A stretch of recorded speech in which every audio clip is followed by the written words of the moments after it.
So at this time, I would like to introduce Jorge Leon to give us the next segment, which is called Fun Facts About For Bliss. Jorge? Great. Thank you, Denise, for that great introduction. And like she said, I am pretty active on the property management. And I'll be talking to you briefly about For Bliss. I worked with them for many years with the hotel industry, and I have a little bit of experience on that in sense of what the soldiers usually that come to El Paso, they stay between 2 to 3 years for the most part. Some might stay a little longer, but that has been my expertise. They come in usually during the summer, and they have different, probably they change this every year or often, but they have several military exercises. I know in the past there was a big one called Robin Sands, and of course we have the Sergeant Major's Academy graduation in June. So the pattern is really not a pattern, it changes, but for the most part they arrive in the summer and they leave like in March or April. The population, so that you have a perspective, right now it's about 186,000. That includes all the family members, civilians, retirees, survivors of the retirees, and family members. And back in 2010, the population was about 8,600. So it's been a big increase, and that has been El Paso. We've been blessed with the economy because of For Bliss. So thank you to the soldiers. And as you will probably know, many of them, they buy homes and they use as realtors. And when they leave, they will use as property managers to take care of their properties. So it's definitely a very important part of the economy. I have also included a few links. I don't know, it's probably on the second page, that has helped me with there you are, with advertising our properties. And I'm not sure if you already registered or have registered with homes.mil, but I have gotten many leads from this website, not only for rentals, but people when they want to put their house back in the market to sell or to rent. So it's a free, I know we have the MLS, but this is also a way that we are in their face whenever they want to use our services. The second link that I have there is, this is for the housing For Bliss. Mr. Harold Collins, he's my contact there, and he is always welcoming us realtors to give him information about the rentals, especially now that they don't have any rentals. Well, we don't have any rentals either for the most part, but that's a great link, information that you can utilize to get all the contact information of For Bliss, depending on the area that you're looking for. And the last link that I have there, actually, this is a great bulletin. It's about 35 pages long, and it tells you a lot of information about For Bliss. So that's pretty much, in essence, I left that information for you in case you want to explore more about it. You can, learn about it and continue doing business with For Bliss. Thank you. Thank you, Jorge. Selena, is it possible to put those links in the chat? Is that something that we can do, or do we just have to go ahead and just write it down? No, we'll go ahead and provide those in the chat so everybody can just copy and paste on those. Okay, perfect. Thank you so much. You are welcome. So our next segment, our presenter is Melissa Valdez. And she is going to explain the military clause that is in the real estate lease. It's actually the Texas Realtors promulgated form. Melissa is the property manager for El Paso Rentals. She began her property management approximately 17 years ago and started a leasing consulting with Mayan Management. And since then, she's worked with employees such as Housing Authority, for the city of El Paso, where she was a supervisor for the public housing department. Then she moved on to become the asset manager for Letic Management, where she oversaw the management of 17 multifamily tax credit apartment complexes. Then she finally decided to get her real estate license approximately 2 years ago so that she could have a little bit more flexibility in her schedule. I want to ask Melissa, how'd that work out for you? So you need to unmute. Yeah. Oddly enough, actually, I do have a lot more flexibility. That's interesting. I learned a lot and I got a lot of certifications, but it took up so much of my time also. Public housing and tax credits and that type of stuff really is a different kind of a beast. And I mean, I hardly went home, honestly. So I have more flexibility. I love where I'm at. Well, good. So we hope that you will enlighten us. And at this time, please welcome Melissa Valdez.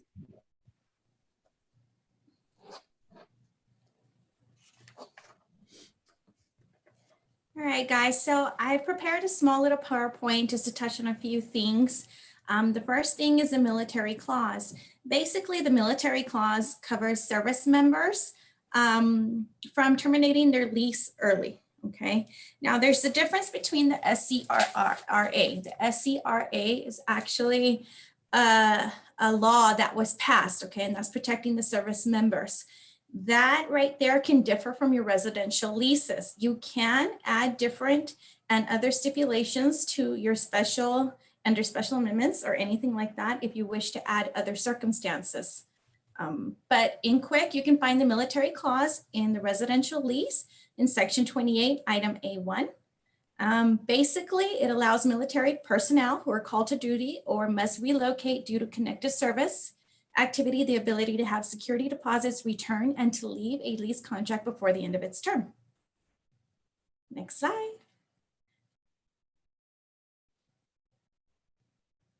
So the military clause does state that they can terminate their lease early if 1, they gain entrance into the military, 2, if they receive military orders for a permanent change of station, 3, if they receive military orders to deploy with a military unit for not less than 90 days. That's extremely important, guys. If they receive some type of activation where it's only like a 30-day period, they will not qualify. It has to be 90 days or more, okay? 4, if a service member, let's see, dies while in the military service, it does cover the spouse or the dependents of the service member, okay, within 1 year of that time of death. Now, in order to exercise their rights under the SCRA and the military clause, the tenant has to fulfill the following 3. Number 1, he still has to provide written notice with his intent to vacate the home. 2, he has to deliver a copy of the official military orders to the landlord. Make sure you guys are always asking for a copy of this because the information on the official military orders is extremely important for you guys. This needs to align with the move out date and what you're going to allow for early termination. And the third one is to satisfy the payment for both the month the notice is given and for the following month. That means they have to be up to par in their rent payments. They cannot be behind, no past due balances, okay? We can go to the next slide. There are some common misconceptions regarding the military clause. One of the first one is the tenant's responsibility to the lease ends exactly 30 days from the time the notice is provided to the landlord. That is not the case, guys. Under the SCRA, your lease will terminate 30 days after the first date on which the next monthly rent payment is due. So if somebody were to bring you their military orders today because they're deploying on, say, April 2nd, okay? Keep in mind that their responsibility will not end until the next rental due date, which is April 1st, and then 30 days after, so it's April 30th. So that's where they made an error, the tenant. You have to read those orders, of course, because they might not have turned them into you on time. So it's not 30 days from the day he lets you know. It's actually 30 days from the next rental due date. The second one is a military clause alone removes all renter responsibility. Most service members are under the impression that once they terminate their lease is over, and their security deposit will be returned to them regardless. But that's not the case. You guys do have the right to conduct an inspection, make sure that the home is left clean with no damages and it's left in proper condition, okay? Make sure you have your backup, of course, take your photos, write everything down, document when you did the inspection. The third one, the military clause covers all household members. The clause does not cover everybody in the house, okay? So if they have roommates and they're all in the military, but only one has deployment paperwork, only that one person with the deployment paperwork or the orders can be removed from the lease. Everybody will still maintain the responsibility. Now, the clause also covers the spouse and legal dependents of the service member, okay? It does not cover girlfriends, mothers, anything else, okay? Unless their mom is their dependent, of course. And lastly, this one, you have to have a little discretion on this, okay? And this kind of ties into what I told you at the beginning of the presentation, where if you want to add additional stipulations to your military clause, it's always best that you add them to the special provisions, of course, because as I mentioned, it only covers service members, the first four, but there's other things that sometimes covers. Okay, if you add it to special provisions and you say that they can move out because they're going to move into military housing, and you know that in a year they're already on the list, they're going to move into military housing, then you can put that on the lease. That will be grounds for early termination is if they receive those orders, you know, or they get entrance into the military housing. Other ones that you might want to add, if you do want to, is going to be if they leave the military. What if they're from Missouri? And if they leave the military next month, then how are they going to pay the rent if they don't have any more income coming in? So that's an added stipulation that you can add to special provisions. Now, the military clause in the Texas Realtors residential lease does not include these two items as grounds for early termination. However, the service member can terminate early if they provide military orders stating he is being ordered into military housing. That does happen, guys. If they've gotten into trouble or anything like that, they could be ordered into military housing. It's recommended to contact the Public Affairs Office or JAG at Fort Bliss prior to using your discretion or denying the early termination, okay? You don't want to get into some kind of legal battle that you really don't, I mean, it's not necessary, okay? So if you have any doubts, read the military orders and contact Fort Bliss to make sure that you're making the right decision. And then the last slide. So I added a link here. This is the same link as Jorge has in his fun facts as well. And it's just a contact phone book. The two main departments that you need to learn are the Public Affairs Office, of course, and then the Housing Affairs, the off-post housing, okay? These two numbers are going to help you if you have any questions in regards to military orders. I do recommend that you verify these PCS orders, and you can do so. If you read the PCS orders at the top, that information is going to tell you always when they're set to leave and where they are going and who the orders are from and who to contact. This is extremely important, guys, that you guys do verify this, because there have been cases where people alter the military orders just to get out of leases. Okay, so stay diligent. Make sure that you're doing your homework. Okay, and that's quick and simple, guys. If you guys have any questions, please let us know and we'd be happy to answer them for you. Thank you so much, Melissa. It's You're a wealth welcome. of information.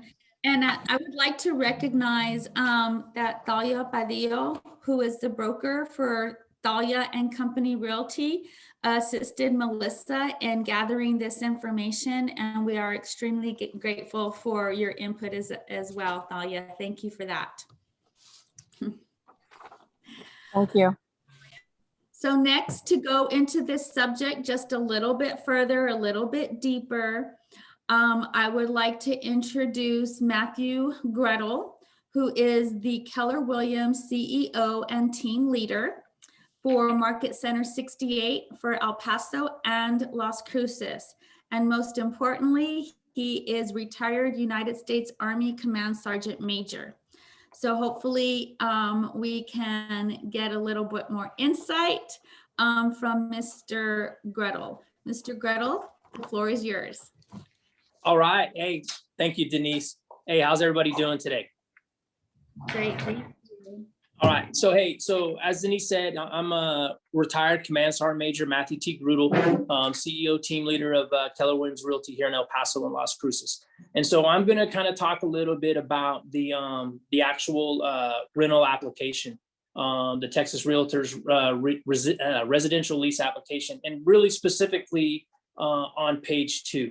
And so what I'm going to talk about here is how do we protect ourselves and make sure that we gather the right information that we need from the applicant. I can tell you from my experience from being a private in the United States Army doing rentals myself until I got smart and started buying real estate, all the way up to Command Sergeant Major where I had up to 1,227 soldiers. This can be really sticky. There's certain things we can ask and there's certain things that we can't ask. So what we're going to talk about is talks about the applicant's current employer. So when we hear applicant's current employer, yes, it's the United States Army or it's another branch of service, but in reality, it is so much more than that. And so here's where we want to ask the real question. So we don't want them, I'll use the Army as an example, Fort Bliss. We don't want them to say United States Army. Yes, we know it's the United States Army. So let them put down United States Army. But what is the unit or the battalion? And so ask that question. What is the unit or the battalion they're assigned to? Everybody's going to be assigned to a company or a battery. Everybody's going to be assigned to a battalion or a brigade. So in this case, you want to ask, the individual, yes, you're United States Army. What unit, or battalion are with? Well, hey, I'm with Charlie Company, 1st of the 43rd Battalion, right? And have them spell it out and write it out. That information that they give you there is going to lead you down a path to be able to specifically get to that individual if you need to, or get to somebody that can help you get to that individual or solve that problem. So don't let them just put down United States Army. You're allowed to ask the unit and the battalion they're at. So once again, ask the unit or company, right, and the battalion. And it'll be something as simple as I'm with headquarters, 552 88 Battalion, or I'm with Charlie Company, Bravo Company of the 2nd of the 17th Infantry Battalion, right? So get that information on the applicant's current employer line. The next thing is the address, right? Don't let them just put down Fort Bliss, Texas, right? Have them actually put down the company or the battery's headquarters address. Every single company, every single battery they're with, or the battalion is going to have their individual address on Fort Bliss, whether it's Han or whether it's at. Get that exact address so that you can, if you had to, you could talk to somebody there. When you get that address, also ask them if there is a CQ or a staff duty phone number. Okay, every single battery is going to have a 24-hour manned phone number. Same thing with the staff duty, right? So if you ask that for address, yes, it's Fort Bliss, we know that, but what is the company or the battalion's address, exact address, and then is there a CQ or a staff duty number? It's going to be manned 24 hours a day, and if there is ever a problem, you'll be able to call that number and get somebody from their next level up, a higher headquarters or their direct line supervisor. The next thing you want to get is when you talk about supervisor's name. They have a first line leader, right? So ask that question, for your supervisor's name, please put down your first line leader, put down their rank, their name, and their phone number, right? The rank, their name, and their phone number. Everybody's going to have a first line leader. It may be, Sergeant Grudel, and their number is going to be this number right here, right? So get that rank, the name, and the number. That will also allow you to quickly get to that soldier's leader if you needed to. That's what you want to get when you talk about the rental application, and we really talk about digging in deep, and we talk about qualifying somebody. Let's just not get the basic information. If you get the applicant's employer to where you get their individual unit, you can always go to that unit and get the information. If you get their first line leader, you're going to be able to have a direct contact to them. That's going to allow you to be able to talk to somebody in regards to that person that's renting the thing. And that's going to allow you to really circumvent a lot of problems. You always have JAG to go to, but if you can go to that first line leader, if there's a problem with the rental agreement or you want to verify something, you have that right.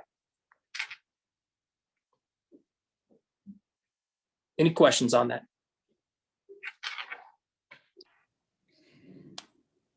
Is that too much, Denise? Did I just throw a bunch No. out there? No, I can't tell you how important this information that you just gave us is. Like, I had no idea to ask for that. So See, the service has changed a lot, and I will tell you, when I went in and 20 something years ago, if I didn't pay or there was an issue, the first owner could grab me by the collar and drag me down there and make me pay. They can't do that anymore. Then it changed to where it was, well, just contact finance and finance would take the money right out of the individual's account. But that doesn't happen either. So what you have to do is you have to, walk down the chain of command. And if you make those phone calls, right now security clearance is everything. They're going to get the problem resolved as quick as possible. So if you have that first line leader and you have that location, that battery, it's going to make a big difference. okay. And so at this time, I really am comfortable opening it up for some question and answers. If you have a question, if between me and Selena, if you could raise your hand, and if you have a question for any of our guest speakers this morning, can you go ahead and just raise your hand and so that we can unmute you? Anybody? We have Victor Vasquez raising his hand. He'd like to ask a question. Go ahead, Victor. Yes, Jorge mentioned military.com for getting our listings out to the military. First of all, I've used it. It is difficult to get in there. You got to go around and round 2 times. You got to log in, and then it takes you into all sorts of changes before you can finally get there. I wonder if you can tell the powers that be if they could make that simpler to log in. And then number 2, AHRN. Are you familiar with AHRN? Who are you asking? Jorge Leon or whoever. AHRN is another site I've gone to try to advertise to military tenants. Okay. Do you Hi, have, Victor. So I came on today to see if there was anything else besides AHRN and military.com to contact military tenants. And so far, I don't hear anything else. I didn't even hear AHRN, but I did hear about military.com. And that's my response to military.com. It is not an easy one to get into. And I'm wondering if you know anything about AHRN. And if those are the only ways we can contact military tenants. Jorge? Yes, hi, Victor. I have used AHRN in the past. In fact, there's additional services that you can advertise and they cost some money, but just to list the property is also free. And you're right, that it's more easy friendlier than the previous one that I mentioned. All right, so there's nothing else besides those 2 then. Because at one time there was if you wanted to get military tenants, you'd go out to Fort Bliss and you'd post a flyer at the commissary or something, but you can't do that anymore. Right. I've gone to the housing and leaving my information there I think I put the phone number for Mr. Collins, but right now it's not a very easy access. So it seems to me that just like every other outlet, that it could possibly be a matter of personal preference. So I do invite you, Victor, to share any information that you might have concerning any other sites that you just mentioned, so that we can all benefit from that information. So if you could either share it with Selena, or if you are comfortable enough sharing it with us on the chat, that would absolutely be beneficial to all of us as professionals. I did see that Annette had a question. Annette, can you unmute yourself and ask your question, please?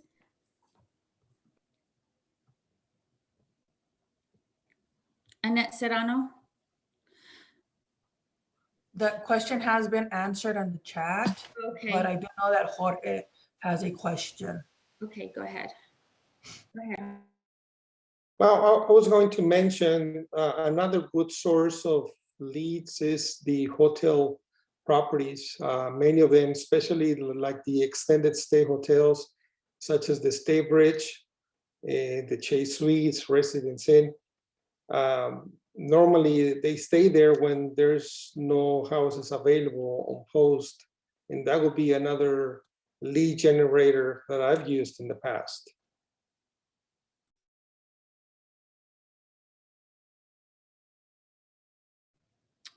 Okay, good. I was copying some of this stuff. Are we recording this, Selena, so that if anybody needs more information after our meeting that we can get that? Yes, ma'am. Okay. Does anybody have any other questions? Melissa does. Thank you, Jen. Melissa? Thanks, Jen. I don't know how to raise my hand on this. I'm so sorry, guys. Forgive me. But I did have a question for Matthew. Matthew, and this kind of ties in with the evictions right now. When we're filing for an eviction, we now have to sign a declaration for their military status. Now, I know of a website that you can log on to so that you can check their military status, but you have to pay for it. So do you have any information as to who I can contact to verify that? Because basically, in order to proceed with the eviction, I have to certify or provide some type of information that they're not in the military or about to join the military. Yeah, so that would have to go through probably at that level. You're probably going to want to talk the G1 post level G1. You're not going to be able to, individual units and battalions, they're not going to be able to answer that question because of privacy. But if you reach out to Fort Bliss, the G1, they will be able to answer that question.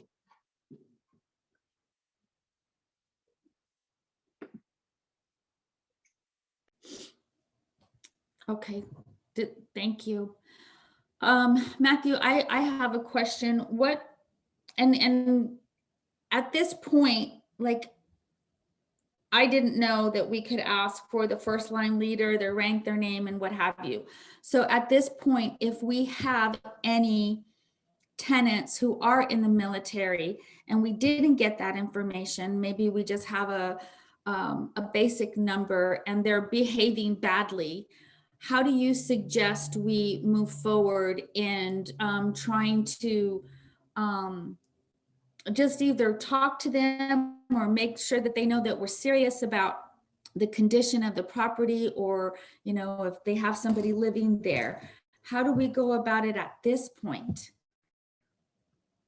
Well, so there's a couple different options. So right now, if you have an individual that's behaving poorly, treating the property bad or not paying, you got to try to figure out who to talk to next, right? And so you can ask the question, hey, we're redoing our application. I mean, you can redo the application. What's the we need to updated the information. It's 2021. We need to update the information for the application. We need a current unit. We need a current phone number, right? You can always use that approach, which is completely legal to ask because you can update things at any time that you need to. That would be the best bet to try to get that information. The other information is just ask the question, well, what unit are you in? I mean, that's it. I mean, or you can ask G1. Once again, you can go back to G1 and say, hey, I'm looking for some information on a soldier. They'll be able to get you the basic information. They'll be able to point you in the right direction of the battalion. It'll probably do something as quick as, and just so everybody, and I know I speak military, when you think about it, you have the division of Fort Bliss, right? And then underneath of that, you have all of the individual brigades. Underneath that, you have individual battalions. Underneath that, you have the individual unit that the soldier is actually going to be assigned to. So if you talk to G1, the G1 should be able to give you that information. But I think the first approach is to have that conversation and just ask for the information, whether you're asking to update the application and the contact information. Okay, good. Thank you. So Matthew, just really quick, and it's just because I don't have one on hand right now. Would that information be on their LES? Because the majority of us are asking for income information. No, the LES doesn't specify that information. The LES is going to cover, I mean, just so, you know, my son's in the second of the 503rd, jumping out of airplanes of Vicenza, Italy, right? He just sent me his LES the other day because he had a deduction he didn't know. And so I just looked at the LES the other day. That information is not on the LES. The LES is going to contain the soldier's information, as you know, per se, you know, how long they've been in, what their ETS date, what their base pay is, you know, what their deductions are, what the end of month pay is, and those type of questions. It's not going to have the specific unit on the LES. It won't have that specific data. I don't know if it is. Not in the. I believe there was another question that wanted to be asked. Hi, this is Yvette with DKD. Yes, hi, I was asking, I do have a question. When they first come into El Paso, we do have like a questionnaire to ask them those things, but then they tell me, oh, I haven't reported to my unit yet, so I don't know. Is that true, or is that just a way not to give us the information? And also my other question was, we are having trouble with the military couple right now, but he's deployed and not paying rent for several months. And we've tried to contact him, email every possible way. Of course, the girlfriend refuses to talk to us as months are going by, but he's deployed.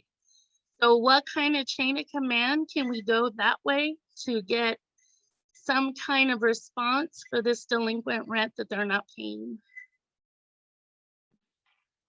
I'll jump into the first question. So whenever an individual gets assigned to Fort Bliss, Texas, they're going to get assignment orders that are going to send them to the Welcome Center, you know, reception area of Fort Bliss, Texas.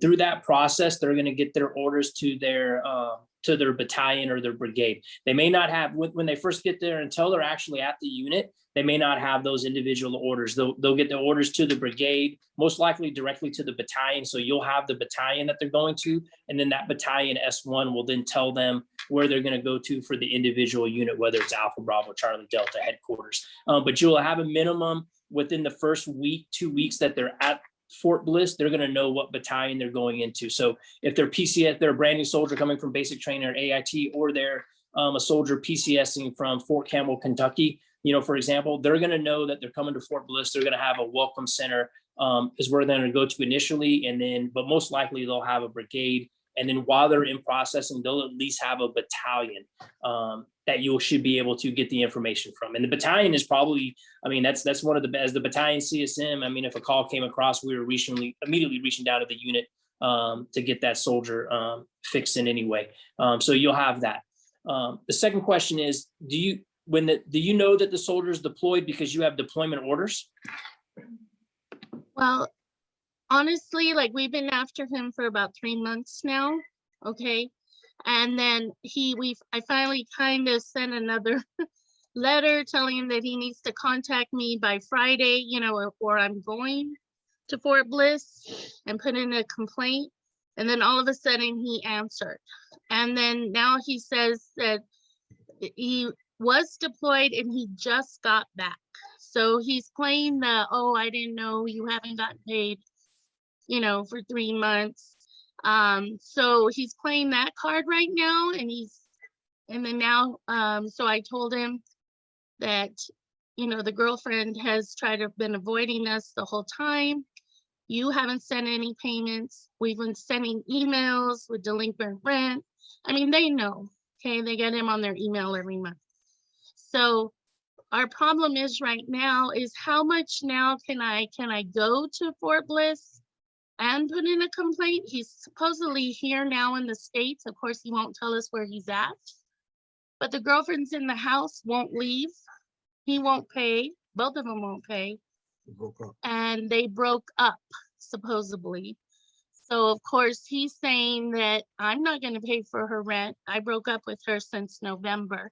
So we're getting the runaround. So, like I said before, when he was deployed, you know, we were a little more patient, but now he's back, supposedly. So, and they still are under contract. They still have a lease until the end of April. Of course, you know how eviction is going right now. It's been and he was deployed. So we're just kind of stuck right now and want some kind of advice. Like when we're at this level, who can we call or talk to? Wow, that's a handful of mess. I mean, it just kind of goes back to the same thing. It goes back to the, do you have any contact information for anybody on Fort Bliss, such as, I saw some in the chat. I graduated class 61. So is there anybody that you have contact information wise that you can contact your unit, a unit? If not, I will tell you that, and I'll be honest. We have, soldiers nowadays, they are social media monsters. Okay. So if you have just this much Perry Mason sleuth ability, you could probably find that soldier on Facebook, right? And I guarantee you that soldier's got some type of deployment pictures, right? Or some type of picture on there. And I guarantee you there is some type of unit on there that you could probably see, look at the Fort Bliss directory, right? And make a phone call to that unit. I mean, that's what I do. All right. If I have an issue like that, I mean, if I can't get a hold of them, you find the number. Victor's got his hand up. You're able to find it. Go ahead, Victor. Oh, no, just a question. Has she started the eviction process with a 3-day notice to pay or quit? Oh, yes. Yes. And after you got the 3-day notice and they didn't respond to it, that's the next step. You now have to evict them. Well, Have you done that?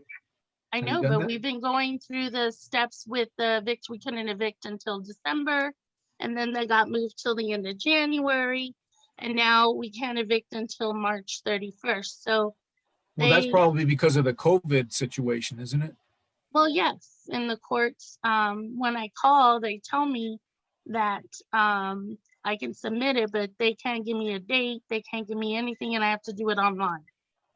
So yeah, if it wasn't during COVID, yeah, we could have probably gotten them out a long time ago. But this COVID and the way they keep moving the dates, that we can't evict now till March 31st, it's just been prolonging this nightmare for this owner for all these months. So I do recommend anyways to go ahead and proceed with the eviction procedure. I don't think that you should halt that at all. Now, it is time consuming, it's taking longer than normal, but at least begin the procedures. Let the judge be give you that judgment. At that time, you will have to fill out that declaration that I was talking to you guys. It's a status affidavit. But as long as you disclose the fact that you do know he's in the military, the process will still continue to go.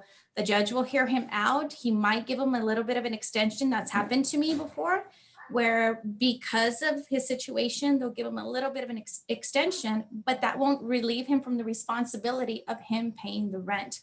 Not to mention, Matt, that is a great tool. I use that all the time. I Facebook stalk and try to find their information, get a hold of someone, and you can, forward the eviction paperwork so that they know the status of where you're at.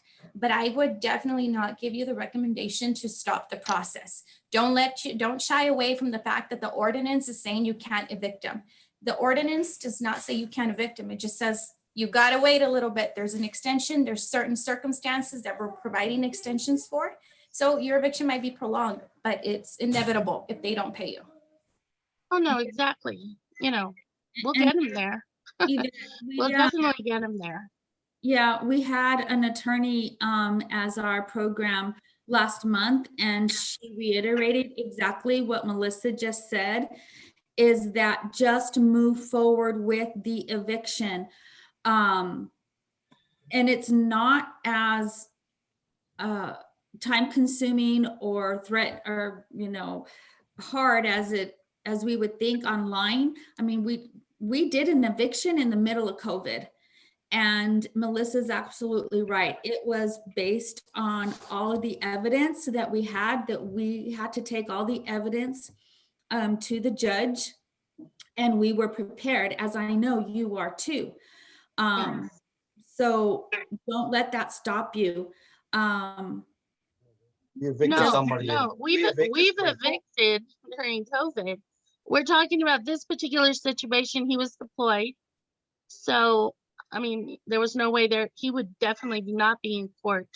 So, he's military and, you know, I have had to run around. It's a girlfriend and now they broke up. So, you know, it's just been an awkward situation. Yeah. But, and then I've had a very understanding owner as far as he wants to help her, try and get assistance. So he's been trying on his end. So just, you know, it's just been a sad situation all the way around. But no, we evict, no problem. I'm not afraid to evict. Yeah. It's more of, you know, this particular situation with him being deployed, it's just been a little bit more difficult. Well, we hope that, you know, some of the guest speakers, along with some of the brokers that are in on this meeting, will be helpful. And that's what I really want to express, that we are all here together so that we can work together as professionals. And thank God there's enough work for all of us. So it wouldn't matter, you know, it doesn't matter how many of us are in the business. We're all have been extremely blessed with a lot of work. And I just want to express that we are all together. And if anybody ever wants to reach out to us, we actually have a round table during our property management committee meeting where we can discuss some of these things. You know, you're absolutely welcome to join us. So at this time, do we have, and yes, Anthony, we do have that prior presentation. I am not sure how we sent it out, Selena. Did we? It's on the, it was recorded. I would have to go back to see if we still kept that recording. Okay. Okay. And so Anthony, if you want to get back to Selena later on this week to see if she was able to find that. We do have some notes, so you're welcome to reach out to any of us. Any other questions, comments? Melissa? I just wanted to touch on something Yvette said there. I'm glad that you're proceeding with the eviction.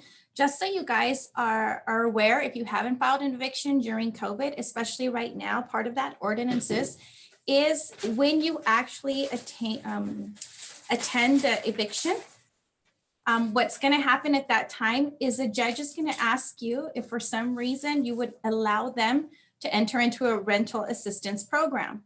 If you opt to do that, they will enroll them in Project Bravo. And right now they are giving priority to all the cases that are coming directly from the Justice of the Peace.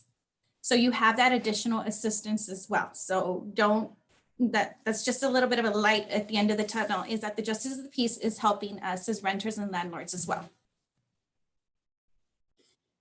All right, awesome. Thank you so much.